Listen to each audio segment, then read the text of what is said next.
Well, it is an honor to be here and to share some thoughts on this very exciting occasion, the celebration of the release of the long-awaited volume, The Doctrine of Creation by Bruce Ashford and Craig Bartholomew. When I first got my hands on the text about a month ago, the question that immediately rose in my mind was, why this book now? I first heard about the project several years ago, and I know that the volume has been a labor of love over a long period of time.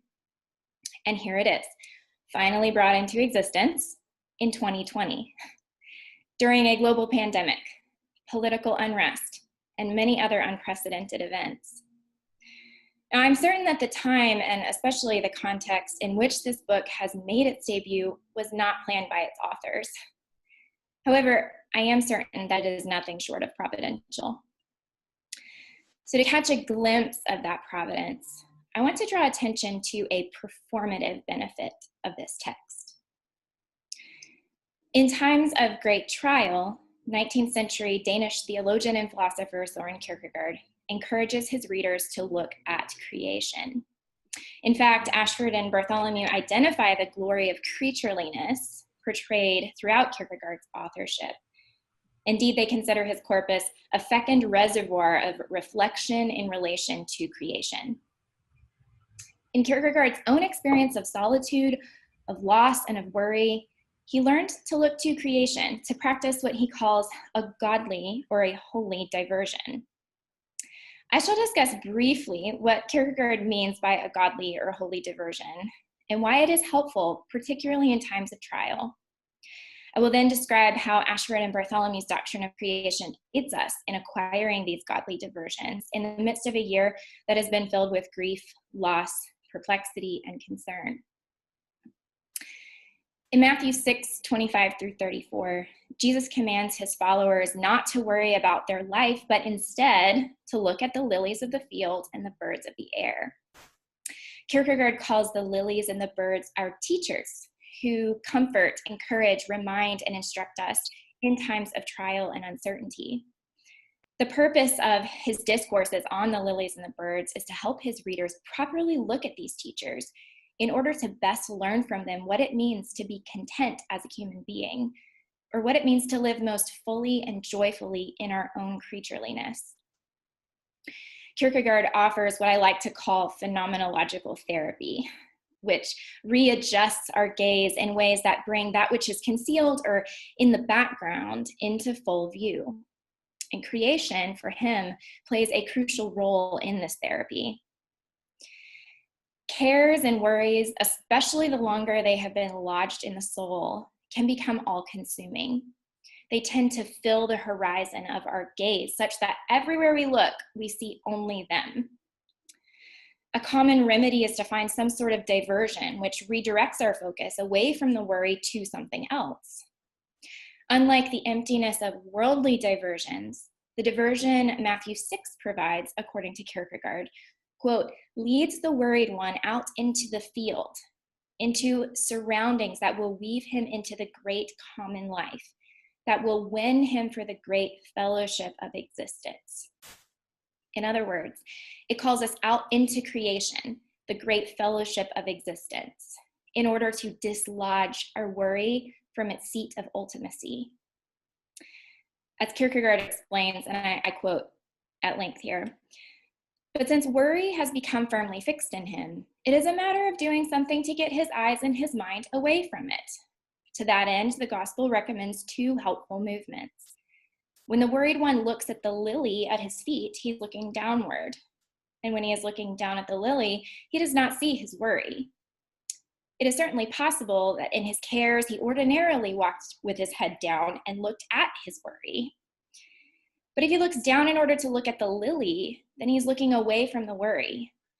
And if he, in compliance with the instructions of the gospel, looks at the bird of the air, then he is looking upward. And if he is looking up at the bird, he does not see the worry. It is certainly possible that in his cares, he also sometimes looked upward and sent a troubled sigh up to God and gazed after it with a worried look. But if he is looking upward in order to see the bird of the air, he is looking away from the worry. So this is what Kierkegaard calls a godly diversion, which he says does not, like the empty worldly diversion, incite impatience and nourish the worry, but it diverts, calms, and persuades the more devoutly one gives oneself over to it. As I said earlier, worry can become all-consuming, and it tends to conceal more than it reveals. To train our eyes to see differently, Kierkegaard says, look at the bird under the heavens, see how it flies. Perhaps it is coming from far away, from distant, happier realms. So they do, after all, exist. Perhaps it is flying away, far away to distant, distant realms. So let it take your worry with it. See how it is now standing still. It is resting in that infinite space. Thus, it is resting where no rest seemed possible.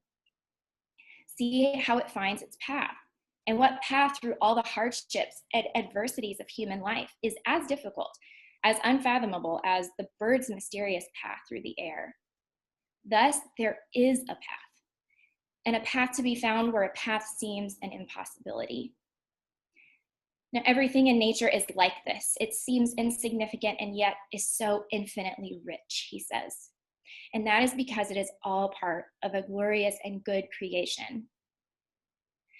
The lily and the bird are our teachers insofar as they show us the kind of care our Creator has for us. Whenever we forget the nature of the Creator's countenance towards us, we must look at the lily and the bird, for they will surely remind us of his tenderness and kindness. Whenever we become fearful or desirous of control in perilous times, we must look at the lily and the bird, for they will teach us how glorious it is to be a creature in the hands of a good, wise, all-powerful, and benevolent Creator. They display how the Almighty God, the royal King who ushered creation into existence by mere command, as Ashford and Bartholomew say, is also imminently involved with his creation, especially with humankind. In the midst of this particularly trying time, it is a gift to have a book like this one that points to the glories of creation and the goodness of its Creator. Ashford and Bartholomew speak of God's power displayed in creation as intricately connected to his hospitality. As they say, unlike the gods in other creation accounts, God directs his power lovingly toward creating a good creation and the perfect home for human beings. Thus, we can declare along with the psalmist, all creatures look to you to give them their food at the proper time. When you give it to them, they gather it up. When you open your hand, they are satisfied with good things.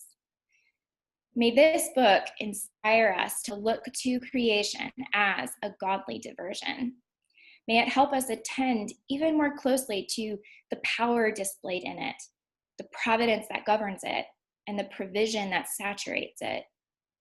May it encourage us to look away from our worry and entrust ourselves and our world to our Creator God. So thank you, Bruce and Craig, for your work.